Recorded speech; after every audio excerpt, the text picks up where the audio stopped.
Nós temos bastante informações úteis através desse programa que o governo do estado de São Paulo lançou em 2012, que é São Paulo Amigo do Idoso.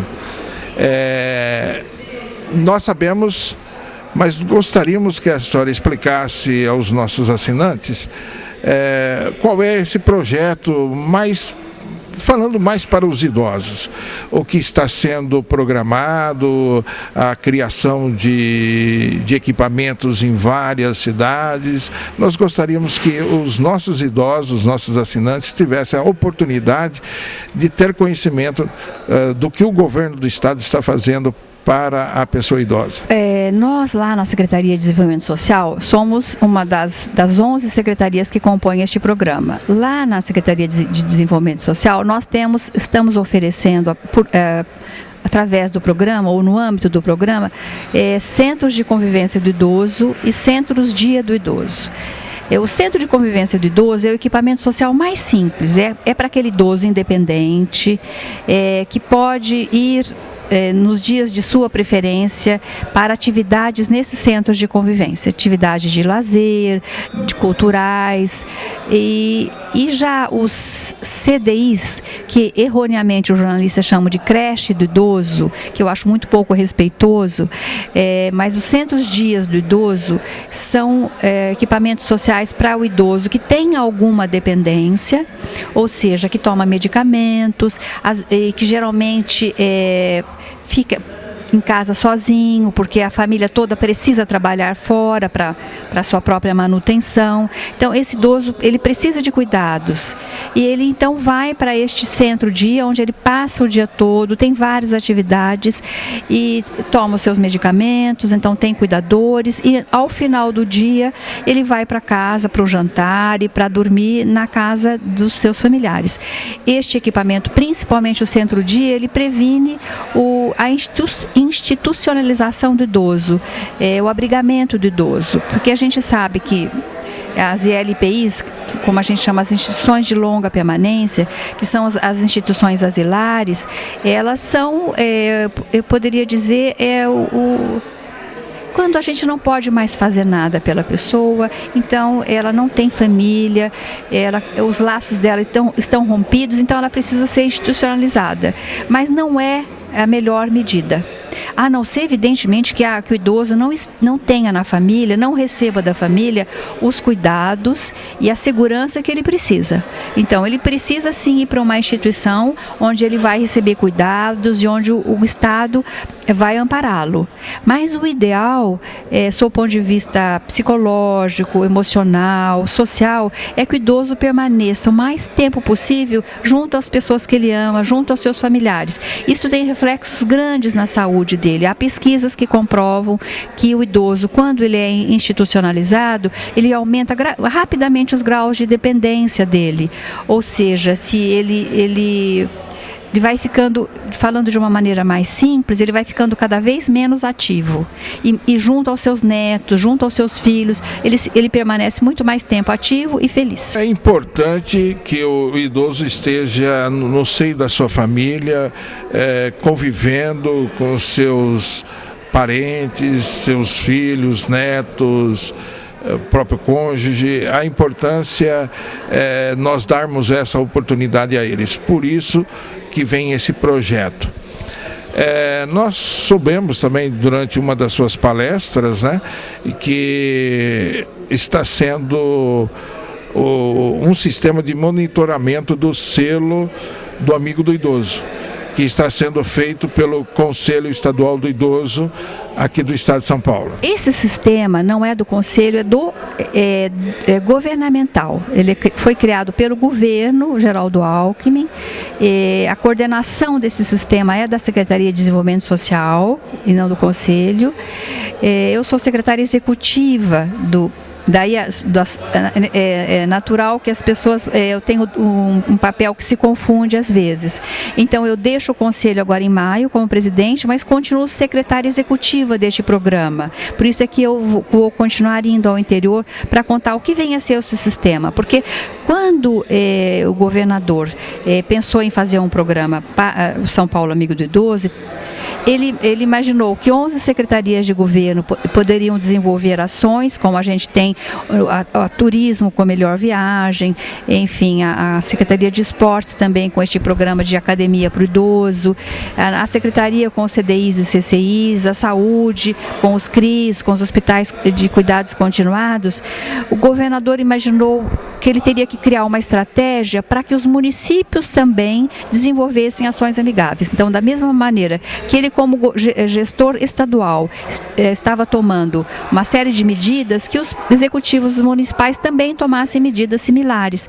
E por isso é que foi criado este selo que é dividido em selo inicial, intermediário e pleno. Essa comissão intersecretarial, composta por 11 secretarias, criou esses critérios para obtenção do selo, com ações obrigatórias, e a gente chama ações eletivas, ou seja, ações que o município pode escolher executar. Cada município tem um perfil, cada município tem os seus problemas específicos.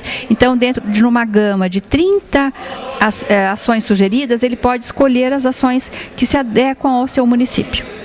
E este selo, esta outorga deste selo, nada mais é do que um estímulo ao município, para que o município seja, se ele desenvolver ações amigáveis aos idosos, que ele tenha um reconhecimento estadual, que ele tenha um selo e que este selo seja outorgado em cerimônia pública e que o Estado todo tenha conhecimento de que aquele município desenvolve ações e que aquele prefeito tem preocupação com o idoso do seu município. Agora, vou fazer um questionamento, porque a senhora sabe que eu exerço a função de delegado de polícia na Delegacia de Polícia de Proteção ao Idoso. E a minha pergunta, por que a Secretaria da Segurança Pública não foi envolvida neste processo, uma vez que, pela nossa experiência, há 4 anos à frente desta unidade policial, nós estamos deparando com inúmeros problemas de violência contra o idoso e muitas vezes as denúncias, quando chegam através do Disque 100 ou Disque 181, quando nós vamos apurar, investigar essas denúncias, nós detectamos que os problemas são mais sociais do que policiais. E eu acho a importância do envolvimento da Secretaria da Segurança Pública, porque nós representamos aqui o poder público na área em que combate a violência contra o idoso. E a função da delegacia hoje, pela visão do Estatuto do Idoso, ela tem, além da obrigação da Polícia Judiciária, mas também o encaminhamento de todos os casos para os órgãos competentes. E muitas vezes o problema chega primeira vez à polícia para depois serem encaminhados. E a importância é que eu conclamo um estudo da viabilidade de inserir a Secretaria da Segurança Pública, porque, como exemplo, nós temos aqui em Presidente Prudente, nós envolvemos todas as instituições e todos nós estamos caminhando juntos com resultados extraordinários para a população idosa. Espero ter oportunidade de levar a sua reivindicação diretamente ao governador, porque em alguns eventos eu tenho a oportunidade de conversar com ele e eu acho muito interessante a sua sugestão. Eu imagino que quando o programa foi concebido, talvez o Executivo Estadual tenha imaginado que a Secretaria da Justiça, fazendo parte desta comissão, estes problemas poderiam estar sendo tratados de maneira correta. Mas agora, com a sua colocação e também com o seu relato da experiência do seu município, de como essa ação está sendo cuidada de maneira sistêmica, como o sistema de garantia dos direitos do idoso está sendo montado aqui de uma forma bastante inédita, eu acredito que esta é uma ação que precisaria ser divulgada, ser replicada. Nessas minhas viagens para o interior, e principalmente hoje, eu aprendi muito de como os municípios estão avançados e nessa questão, como eles estão buscando soluções inovadoras inovadoras para os seus problemas.